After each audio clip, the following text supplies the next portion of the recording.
Shalom, shalom. You are listening to Unapologetically Obedient, a podcast for women desiring to honor and obey God unapologetically.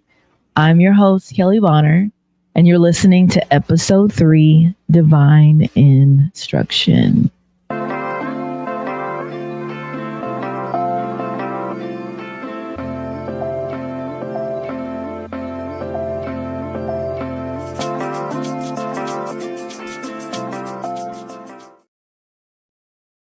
Again, shalom and welcome. I'm excited to have my first guest on the podcast. It is only fitting that my first guest would be my most favorite person in the entire universe, my husband and best friend, Moray, rabbi, pastor, teacher, coach, husband, father, homie, lover, and friend, Mr. Jeremy Bonner. Welcome, sir. Thank you for having me. I feel so honored to break the gender line off the top. I feel honored. Well, again, welcome. So we're going to do a quick recap. In episode 1, we started with why to obey, and then we flowed to how to obey in episode 2. And today in episode 3, we are looking at what to obey. And so that is the title, Divine Instruction. So we are going to jump right in Genesis 26, 1-6, which is the first time the what to obey is really talked about or used in the Hebrew. And we're talking about the Torah. So in Genesis 26, 1-6, it says, there was a famine in the land, besides the first famine that was in the days of Abraham. And Isaac went to Abimelech, king of the Philistines in Gerar. And then the Lord appeared to him and said, do not go down to Egypt. Live in the land of which I shall tell you. Dwell in this land, and I will be with you and bless you. For to you and your descendants I give all these lands, and I will perform the oath which I swore to Abraham your father. And I will make your descendants multiply as the stars of heaven, and I will give to your descendants all these lands, and in your seed all the nations of the earth shall be blessed, because Abraham obeyed my voice and kept my charge, my commandments, my statutes, and my laws. And so Isaac dwelt in Gerar. So, we could do a whole nother podcast on the charge and the commandments and the statutes, but we're just looking at my laws. And if you look that up in Hebrew, it is Torah, Torah, Torah, Torah. It means law or instruction or teaching. And in the New King James Version, it is used 219 times. 219 times. Husband, what does that tell you that it's used 219 times? Well, that's a lot, number one. And then number 2, that when the Bible has words or phrases or things repeated over and over and over, apparently that's pretty important. And that just like any parent talking to a child, the parent is going to say, hey, did you do this? Hey, you need to do that. And the parent's only saying it because it's important. It's good. You need to do this, because if you don't do this, this will happen or that will happen. So laws being mentioned, law or Torah being mentioned is very significant. Even in this part, because what the context of this passage, we haven't had a Mount Sinai. We haven't had an Exodus yet. So there's something about the Torah that predates what we would say, what we would call the giving of the Torah at Mount Sinai. There was the giving of the Torah on that Shavuot or on that Pentecost. And so there's just lets you know that it's important to the Creator.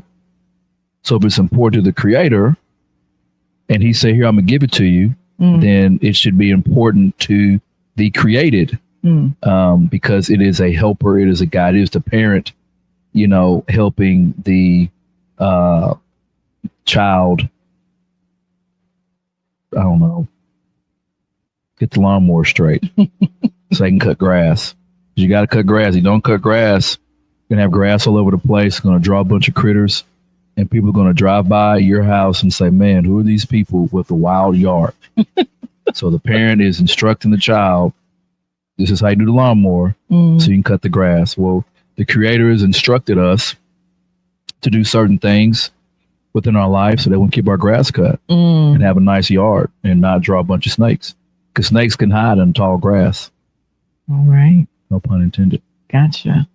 So as we're talking about Torah and law, there were a few other verses that stuck out to me. Again, there are 219 times, so there are plenty of verses. But if you look at Psalms 1 and 2, but his delight is in the law, the Torah of the Lord, and in his Torah he meditates day and night. Psalms 19 and 7, the Torah or the law of the Lord is perfect, converting the soul. The testimony of the Lord is sure, making wise the simple. Psalms 40 and 8, I delight to do your will, O my God, and your law, your Torah, is within my heart. Psalm 78 and 1 and in verse 10, it says, give ear, O my people, to my Torah, to my law. Incline your ears to the words of my mouth. They did not keep the covenant of God, and they refused to walk in his law, in his Torah. In Psalms 94 and 12, it says, blessed is the man whom you instruct, O Lord, and teach out of your law, your Torah. Then you got Psalms 119, where it says law, Torah, divine instruction.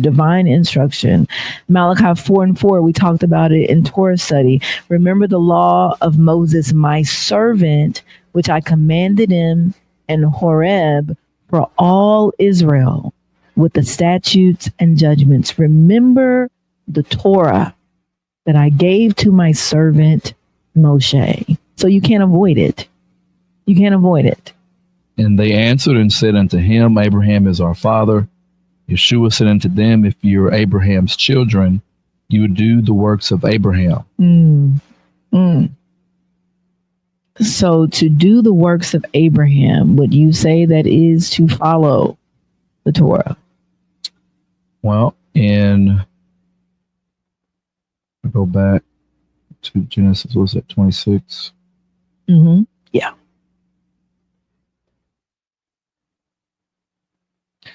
I'm just looking at the order.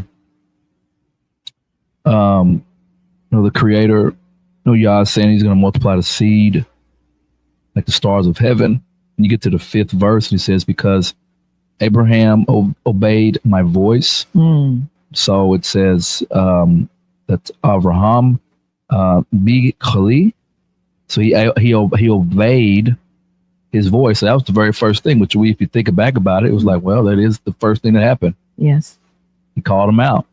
Then he kept his charge. Okay. Charge is the shamar, right? So the voice that Abraham is hearing, he is going to guard or protect that what was said. So right now it says, hey, get up, leave from your father's house. There were instructions. There were commandments, mitzvot, right? Actually, it's right there. It's the mitzvotai. Okay. So we have the kept the charge, which was the mishmarti. He kept the charge. He heard the voice. He kept the charge. The commandments, the instructions. Abraham, go here. Abraham, do this. And then we get to the statutes, the chukati, and all these end in the E sound, right? So you have the mishmarti, mitzvatai, chukati, right? This is these are the creators, right? Right. These are my voice, my charge, my commandments, my statutes, and then last was the v'toratai, my Torah. And it is, if you look on it is 219. But I tell you what, then that's mentioned in the obvious. But verses like Deuteronomy 4:13,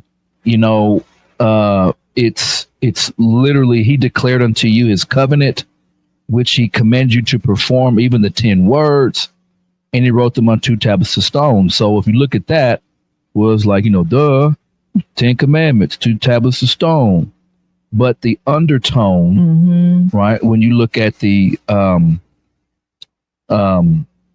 et brito asher zua, right, his commandment which he commanded, the ending letter of those 1, 2, 3, 4 Hebrew words is Tav, Bavul, Resh, and Hey, which is Torah. So there's the undertone. So everything about the scripture is about Torah, because that's the obvious. It's obviously mentioned, but even the undertone, the underbelly. So you got the conscience of the Torah and the unconscious of the Torah and the subconscious of the Torah is all Torah, right? It's all there. So you can't get around the word without engaging in the instructions, which is the Torah. If somebody from Wall Street was to come in here, and if they was to say, hey, we got a code and we can crack the code, and this is how you can get successful and build up your wealth, everybody would do it. If they knew it was going to work, people would do it. If somebody said, hey, we've cracked the lottery code and we got the algorithm. This is the algorithm on how to do the pick 4 or the pick 5, whatever, and the little colored ball that comes out at the end. People would do it. So the question, to me, I think the question is, when it comes to the instructions of the Creator, the Torah, I think people have more value in man's instructions to success and wealth over the Creator's instructions for success and wealth. What do people value? Do people value the material world, finances, over God's instructions? Which, can you really put a price tag on treasures from heaven? That's good. Can you put a price? And I would obviously say no, but I think people's are turned off when you hear the word law. And Torah sounds too Jewish or too, ooh, weird. What's Torah? Torah? What's that? And I mean, we live in a world where who wants instructions? Right? We live in a world where, loyalty is thrown out the window. Right. Relationships are thrown out the window. People are content creator. I'm not saying nothing wrong with this. This is great content here. But people are doing their own thing. So why do I need to follow a blueprint? Well, the Torah is a blueprint. Right. And people don't want to follow the blueprint because they don't see the value. They don't see the, air quote, pot of gold at the end of the rainbow, which is no such thing, by the way. Pot of gold at the end of the rainbow. We were looking at some in class the other day, and the rainbow, there's not a beginning or an end. If you're in the air and there's a rainbow, it's like a circle. Yes, it's like a circle. I thought that. And I was just kind of thinking about, man, I wonder if that rainbow, what they were seeing over the Father's head on the throne. I don't know. Anyway, things going through my mind when I saw that. But anyway, going back to Torah and law, there is just we're in a rampant time where people don't like instructions. Right. Unless it's get rich quick. If it's get rich quick, which falls under the materialism that we're under today, then people would do it. But because the Torah is like, literally, and one of the ancient sages said, Rabbi Akiva, it's like water Landing on a rock takes time. And we're in a microwave society. Right. So the Torah is something that is forever. It's for everybody. And the Torah is something that you start with it here and you're going to work with it all the way. There's going to be something new all the time. Right. But that's time. That is longevity. And not everybody wants to run the race. So when you have people that don't want to run the race, no, the Torah is not. And you can't you can't tap into the spiritual wealth, spiritual success, those treasures, because you can't get past, the Deuteronomy 4 and 13, right? All I see is the 2 tablets and the 10 words, but underneath there is Torah. Yeah. This is what God is saying. So it's kind of like, with a spouse or with somebody you love, and they're talking to you and you're like, hey, something's wrong with you. No, it ain't. Well, something's wrong because you know that person.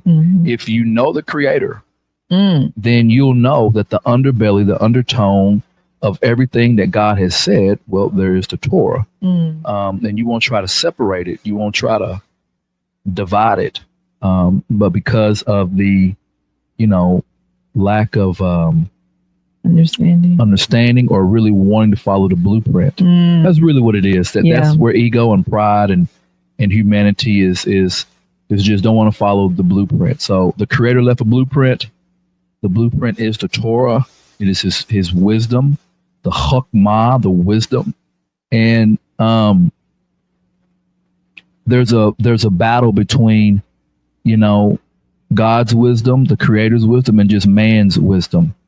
And then you have the other blueprint, all these other ideas and thoughts on how to get rich quick, where you don't have to do it the old slow way, which is probably what is thought about, from some different religious sects, that the Old Testament, right? You throw old out there and you think of old Methuselah and old and slow and not with it, not up to par. It's not the Stone Age. And you throw and you try to connect that together and you take away the beauty of the Torah. It's like, no, this is running water. Right. Good water too. That country water. Out the well, good water. Folks in South know about that. Yeah. But that would be just my kind of thoughts on Torah and maybe not being accepted, because that changes your perspective as a teacher. It changes the perspective of maybe your congregation, because you're not going to modernize. Well, let me not say that. You're not going to manipulate what God has said. Go ahead. I get modernizing it because we are in the 21st century. It's 2025.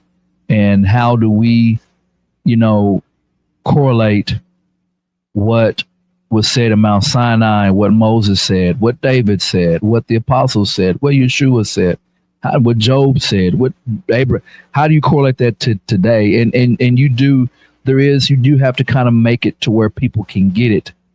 But if you manipulate, is where you are taking out the context. Right. You're taking out the obvious, hey man, we're talking about 2 tablets and 10 words. Okay. So you can't ignore that. Right. And I believe that's a huge part of the problem, but we're in a materialistic society and a lot of things are driven off of money. Right. I don't know what spectrum of society is not influenced by finances. So religion, business, entertainment, everything, politics is revolves around money. Right. So the Torah is more about the individual connecting back to the creator. And that can be for the poor. That can be somebody who's wealthy. They can be for somebody who's lost. They can be for somebody who's gained. And it's not, the Torah is not a rat race as our regular secular world operates. Right. Everybody trying to get it. Everybody trying to gimme. I got to get mine. And the Torah is set up to where everybody can get it. Whether you're poor, whether you're wealthy, your family, man, just your uncle, man, that messed up what your daddy did. And well, when you get to the year of the Jubilee, everything go back to that family. Right. So the Torah is truly Yah's blueprint for mankind to live in harmony and peace. And the ego and the pride of man just can't coexist. That's good. Just can't coexist. And you said that the Torah is Yah's blueprint, and immediately John 1 comes into play where it says, and the word became flesh and dwelt among you. So Yeshua is the blueprint. He is the mediator. He is the connector, but he is the word made flesh.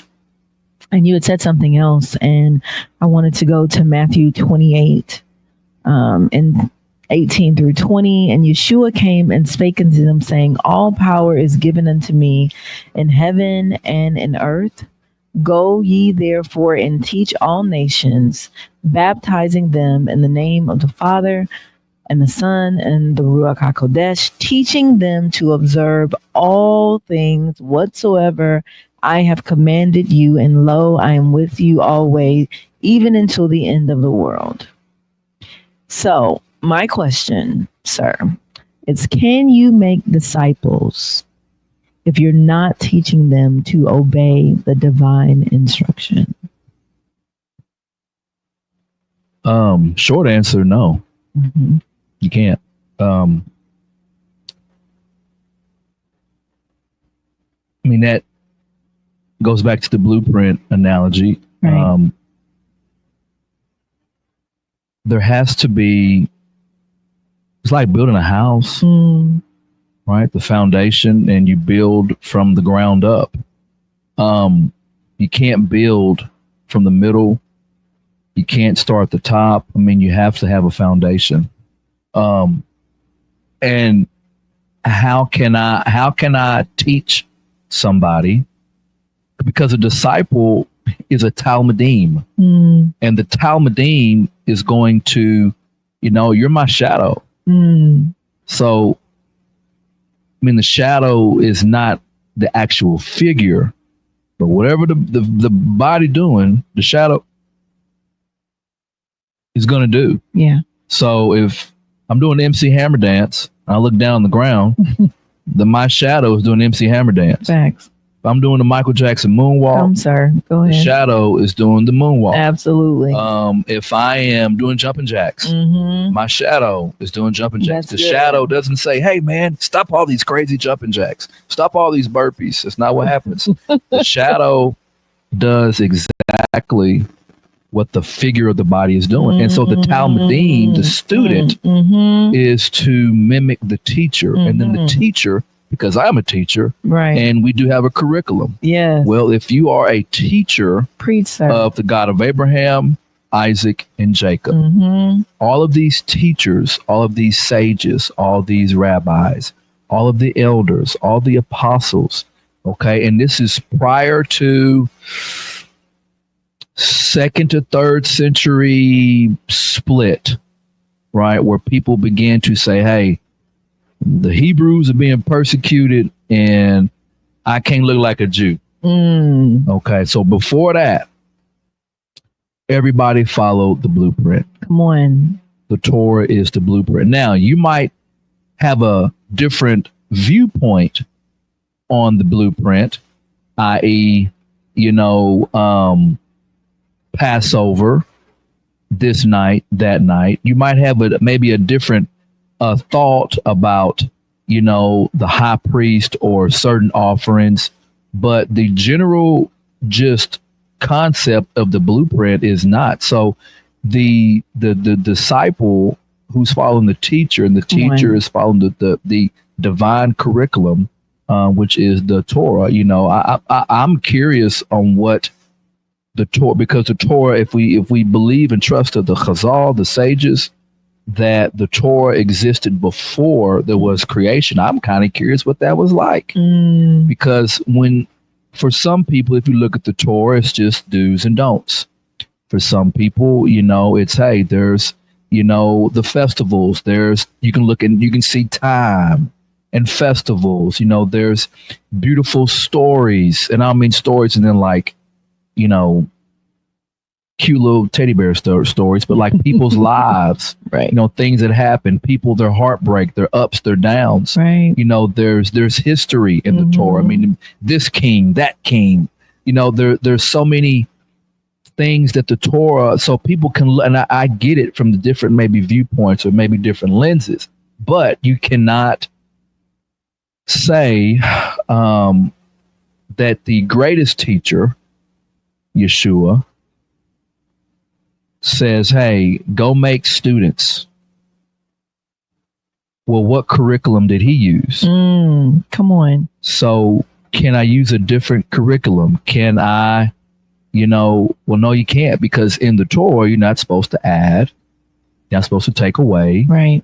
Right. The Torah is very clear that there's going to be your judges and your people who are established. They are established. You know, I mean, Yeshua said it right. They sit in Moses' seat. So there's truth to that. There's order to that. But when you remove the blueprint, you just get out of order. And now it becomes more of a secular humanism. And then whoever has the biggest stick, that's why there are a lot of wars fought over religion, primarily over Jerusalem. Still today. Right.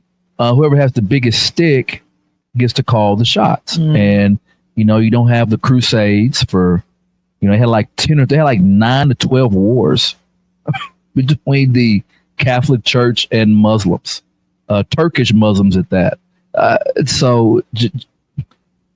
So you cannot have these disciples, you know, if the teachers are not using the curriculum, the blueprint. And if there's something different, then that will be equivalent to any prophet saying that, hey, false prophet, or this is a basket of good fruit, this is a basket of bad fruit. You know, this is not a prophet, it's a prophet of Baal.